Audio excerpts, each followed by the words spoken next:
Yes, I understand you actually were at the practice.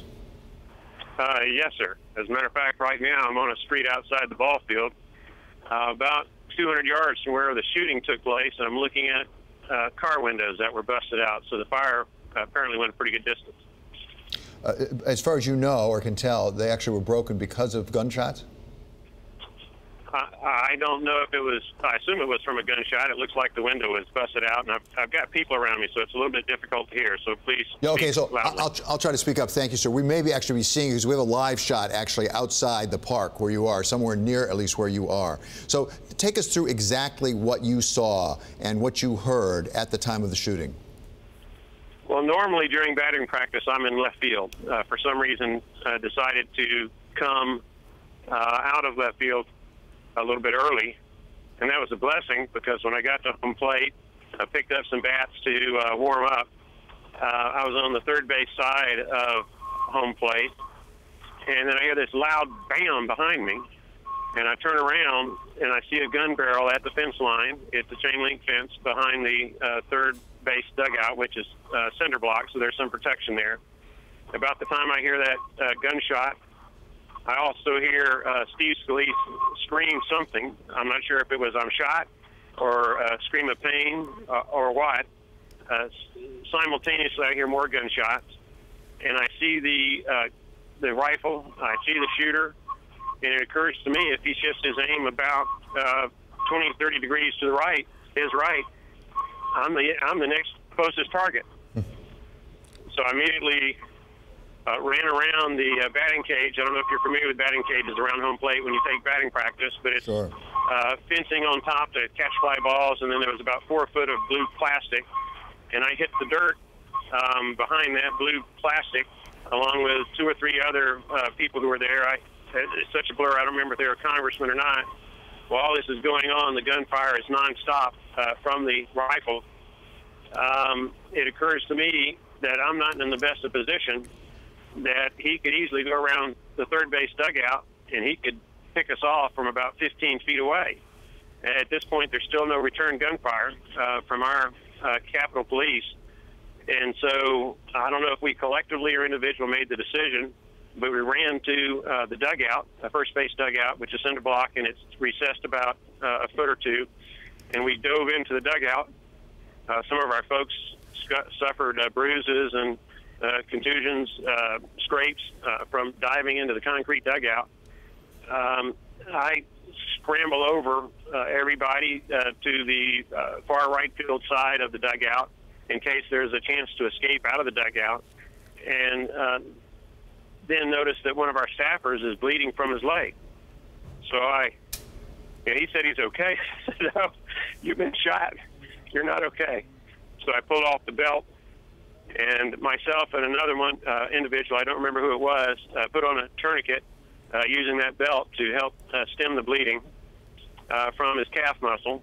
And then, we duck back down, keeping as low as we can. That's what people are yelling to do. At the same time, there are a couple of people in the dugout that have cell phones talking about how we're under attack, and they're screaming for reinforcements. At least so far, there's still been no return fire by our security detail, as best I know. I'm at the end of the dugout now, down the right field line, and then all of a sudden I hear loud explosions, and I look up, and there's a man with a gun. Fortunately, he's a good guy. He's shooting back across the infield at the man with the rifle. That's causing the man with the rifle to be a little bit distracted. His aim's not as good. We're staying down. The Capitol Police officers instructing us to stay low. At the same time, we hear Steve Scalise is out. He's drug himself from the dirt infield to the grass outfield. There's a trail of blood. We can't help him. We're helpless. I mean, we've got bats versus rifle. Not good odds. And so it's a very intense moment. We stay down. Now there's a lot of exchange of gunfire. I don't know how many dozens of shots, 50 to 100, what have you, but there's a lot of it. It seems like it took forever. It seems like it took a long time for local law enforcement to provide backup to our Capitol Police. It seemed like a long time, but I'd guess something like 3 to 5 minutes. In these kind of things, the clock seems to move real slow. Eventually, we hear shouting that the shooter's down. We stay down a little bit longer just to make sure that he's not only down, but he's no longer shooting. I think Jeff Flake was the first out of the dugout. I was shortly behind him, running to the out right field where Steve Scalise was on the ground. There were about 3 or 4 of us there. We got there fairly quickly. Someone ran back to see, wanted something to drink. You know, when you have loss of blood, you get thirsty. And Brad Winstrup, who's a congressman from Cincinnati, Ohio, he's a physician. He came up. I don't know how it happened, but suddenly there's no pressure on the wound by anybody. Brad Winstrup is getting prepared to cut off the pants, and he hands me the cloth, and I put a cloth over Steve Scalise's hip where he's been shot, trying to slow the blood flow, while Brad Winstrup is, as a physician, doing the things that need to be done so he can better access the wound. Then the Capitol Police officer, who is defending us, he hobbles out a pretty bad limp to right field, and that's because he's been shot. And we're trying to tell him to, you know, get back. Steve's fine. We'll take care of him. But he's loyal to the person that he's assigned to protect. So even though he's wounded, and I'm sure his adrenaline is flowing like everybody else's, he's trying to make sure that Steve Scalise is going to be okay. Eventually, he talks to Steve, and he does what needs to do, the checking, and then he goes back and gets treatment. Apparently, one of our Capitol Police officers was shot. I don't know how bad, but we did have a helicopter that landed pretty close to where Steve Scalise was, and whoever was shot the worst was taken off in the helicopter. I don't know which one it was, because at this time the local police have shown up. They've herded us into a circle onto a concrete basketball court that is right on the right side of the baseball field, and they've surrounded us, the staff, the congressman, everybody there, protection in case there's a second shooter. And I think that's pretty much A to Z. There are probably parts that would come back to me that I've omitted as I try to work my way through all this. I think Steve's going to be fine. It was a shot to the hip. He was conscious when I was there.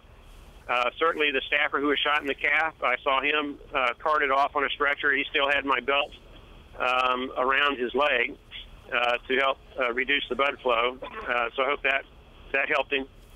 And then, you know, our prayers need to be for the wounded. The shooter, quite frankly, I don't have a lot of kind things or thoughts in my brain right now about him. But the 4 innocent people who were shot, the 2 Capitol Police officers, Steve Scalise, and a staffer whose name escapes me at the moment, I hope everybody in America will share their thoughts and prayers for both of them. I mean, here we are at a charity event, raising $600,000 for charity in the Washington, D.C. area, and we come under gunfire. Who would have thought it?